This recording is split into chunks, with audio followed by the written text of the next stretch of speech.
China's big Silk Road plan is turning into a ticking time bomb. Countries in debt, unfinished work, and growing chaos. What started as a path to world power is now a messy web of risky loans and broken promises. The Belt and Road Initiative, once China's bright idea to link continents, might be falling apart fast. Nations from Sri Lanka to Montenegro are feeling the strain. The fears are rising. Could China's big dream end in disaster? Let's analyze the hidden layers of China's possible downfall with Politalysis.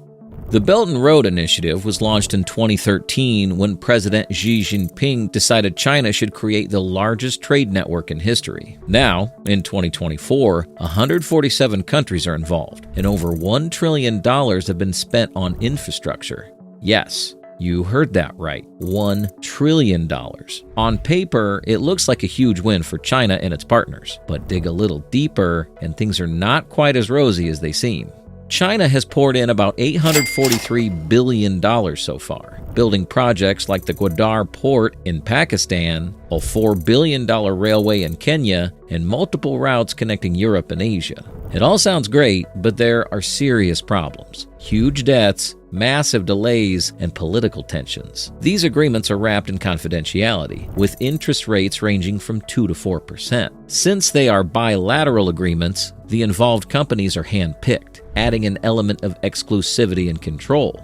Moreover, all settlements are resolved in a Beijing tribunal, raising further concerns about transparency and fairness. What was supposed to be a win-win opportunity has turned into a nightmare for many countries. Take Sri Lanka, for instance. They borrowed over $1 billion to build a Hambadota port. It seemed like a good idea at first, but when they couldn't keep up with payments, they ended up leasing the port to China for 99 years in 2017. 99 years. Critics say this is China's strategy: trap countries in debt and then take over their assets. But there's more to it than just debt. Hambantota Port is also a key component in China's String of Pearls initiative, aimed at managing trade and securing maritime routes in the Indian Ocean, creating leverage against regional powers like India and Pakistan. It's no coincidence that China ended up in this particular port, given its strategic importance. By 2024, countries like Zambia and Pakistan owed billions to China because of Belt and Road Initiative projects. Zambia even became the first African nation to default on its debt after the pandemic, all because of these deals. But Pakistan's case is way more than just owing money. China controls the Gwadar port there, which is right at the edge of the Persian Gulf, one of the busiest oil routes in the world. This isn't just about trade. China's got some big strategic plans. Gwadar is part of the China-Pakistan Economic Corridor, a massive $62 billion project. It's not only about boosting the economy, but also about China's power play in the Indian Ocean. And it doesn't stop there. On the other side of the Persian Gulf, in Djibouti, China set up its first overseas naval base. Together, Gwadar and Djibouti are like two strong hands gripping both ends of the Persian Gulf, controlling the oil routes that link Gwadar to Xinjiang. China could even think about putting tariffs on these vital routes. China's Belt and Road Initiative has sparked a whirlwind of controversy worldwide, raising red flags over debt traps, national sovereignty, and a creeping Chinese influence that has some nations trembling. With over $843 billion dispersed in loans by 2024, Beijing is playing a high-stakes game that could potentially reshape the global economic landscape, or shatter it entirely. Are these infrastructure investments paving the way for prosperity, or are they laying down tracks straight into economic disaster? Kenya was supposed to be the shining star of China's infrastructure vision. The standard gauge railway, connecting Mombasa and Nairobi, was the crown jewel, funded by an eye-popping $3.6 billion loan from the Export-Import Bank of China. The promises were grand: greater trade, rapid economic growth, and modern transport infrastructure. But reality hit hard. The project faced revenue shortfalls, and now China controls the Mombasa port for 20 years, another step in its String of Pearls strategy, tying up strategic assets in key countries. Was it all just a debt trap? But here's the ugly truth. By 2023, Kenya's total debt to China soared beyond $8 billion. And what did they do in return? A project plagued by cost overruns, bureaucratic delays, and disappointing returns that fell short of even the most conservative estimates. In a country where every penny matters, the ballooning debt is causing unrest. Many Kenyans are asking tough questions. Will the Chinese end up owning a slice of Kenya? With a repayment schedule that seems more like a ticking time bomb, Kenya risks losing control over the very assets it hoped would secure its future. The standard gauge railway was supposed to be a lifeline, but is it really a noose tightening around the nation's neck? The inspections, licitations, and overall management of the SGR are in the hands of Chinese companies, leaving little room for Kenyan autonomy. Reports of environmental damage have further fueled public discontent, painting a grim picture of the cost of progress. Meanwhile, in Europe, Montenegro's situation reads like a cautionary tale. One of the first European nations to embrace China's BRI, Montenegro took on a colossal $1 billion loan to build a highway linking the port of Bar to neighboring Serbia. Sounds great until you look at what's actually happened. Construction delays, endless environmental protests, and skyrocketing costs have turned what was supposed to be a symbol of progress into an economic nightmare. By 2024, Montenegro's debt to China had swollen to a staggering chunk of its GDP, raising serious fears of what comes next. Are they just one missed payment away from losing a highway? Or worse, a nation's sovereignty? When your debt to one country becomes so large it's essentially your GDP, who really holds the reins of power? Critics are warning of a debt trap, but is anyone in Montenegro listening? Or are they just too far down this highway to nowhere? In December 2023, European Commission President Ursula von der Leyen made a shocking statement about the European Union's massive trade deficit with China. The number is staggering, nearly 400 billion euro. Just 20 years ago, it was 40 billion euro. This means a tenfold increase. And von der Leyen is not happy. She blames the imbalance on China's unfair tactics, like denying market access to European companies, while giving Chinese firms all the advantages. It's bad for Europe's industries, and she says it's something the EU just can't accept anymore.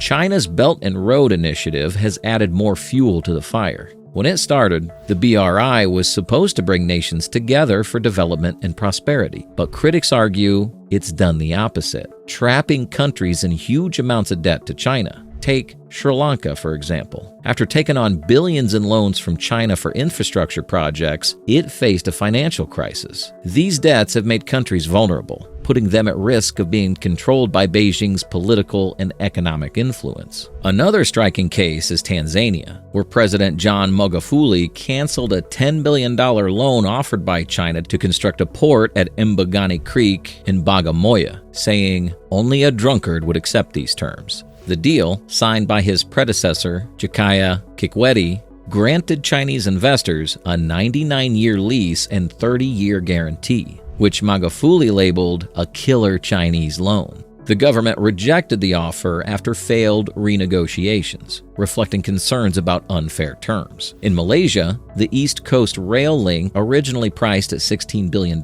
was renegotiated down to $10.6 billion after public backlash over the intended overpricing and lack of audits. This controversy highlighted China's tendency to exploit opaque agreements, trapping countries in costly and unsustainable projects. Is China genuinely helping other nations grow, or is it all a calculated move for power? The numbers hint at something much darker. The 400 billion euro trade deficit is just part of the story. Since 2013, more than 150 countries have signed up for the BRI, with a total of $1 trillion invested. But what's the price? Mounting debt, lost control, and the growing fear of China's true ambitions. Ethiopia's in a tough spot. Chinese companies are taking resources out using Chinese-managed railways and ports. It's a lot like what happened in Argentina. In the late 1800s, British companies built railways in Argentina to move wheat, beef, and other goods to Europe. This helped exports, but left Argentina dependent on British control. People feared losing control of their own resources. In the 1990s, Argentina faced it again.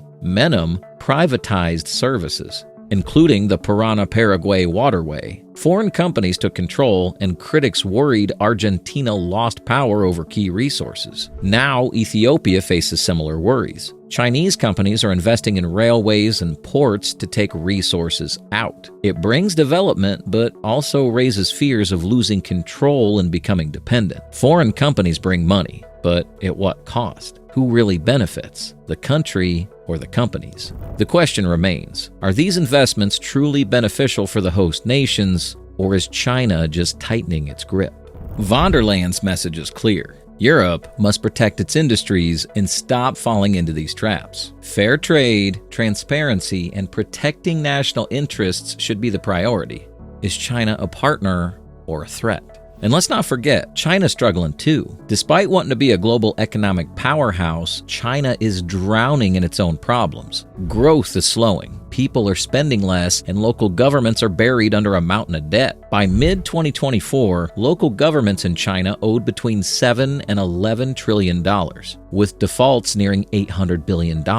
Yes, that's $800 billion. The Chinese government had to let local governments issue $137 billion in special bonds just to keep afloat. Things are getting desperate. China's problems are spilling over into the rest of the world too. The country's making more steel and solar panels than the world needs, flooding markets in the United States and Europe with cheap goods. This has led to serious trade tensions, and now countries are putting up tariffs to protect their industries. Take steel, for example. China is producing more steel than Germany, Japan, and the United States combined. This has forced the European Union and the United States to slap tariffs on Chinese steel to protect their own factories from shutting down. The same thing's happening with solar panels. China's making twice as many solar panels as the world needs, but by early 2024, only 23% of what they produced were actually used. That's a lot of unsold panels sitting in warehouses, costing China big time. And of course, the United States is not ignoring this. In April 2024, U.S. Treasury Secretary Janet Yellen warned about China's dangerous overproduction,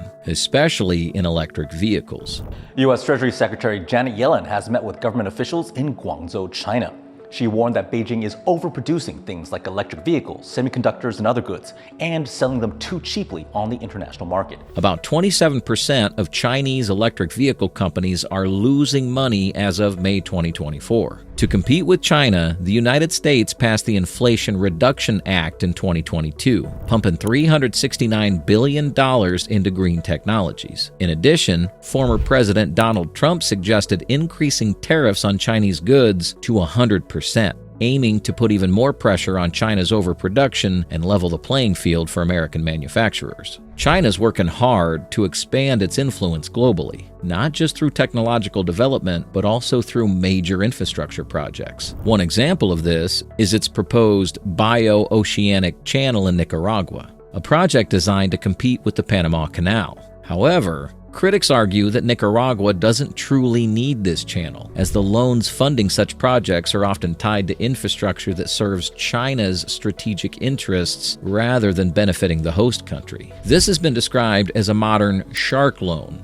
where lending terms heavily favor the lender, in this case, China. In addition to infrastructure, China is also pursuing self-sufficiency in critical industries like semiconductors, artificial intelligence, and green energy to solidify its global standing. Since 2014, China has invested over $160 billion into its semiconductor industry, and by 2024, the market is expected to reach $177.8 billion, growing annually at a rate of 9.51% through 2029. Despite this massive investment, China still relies on foreign suppliers for key components, and restrictions from countries like the United States on advanced technology exports are making it difficult for China to achieve full independence. The AI sector is another area of focus for China. The country's AI market is projected to reach $34.2 billion by 2024, growing at an impressive annual rate of 28.61% through 2030. While China's made significant progress in this field, much of the essential technology and intellectual property remains in the hands of Western companies, creating barriers to China's ambition of becoming a global AI leader.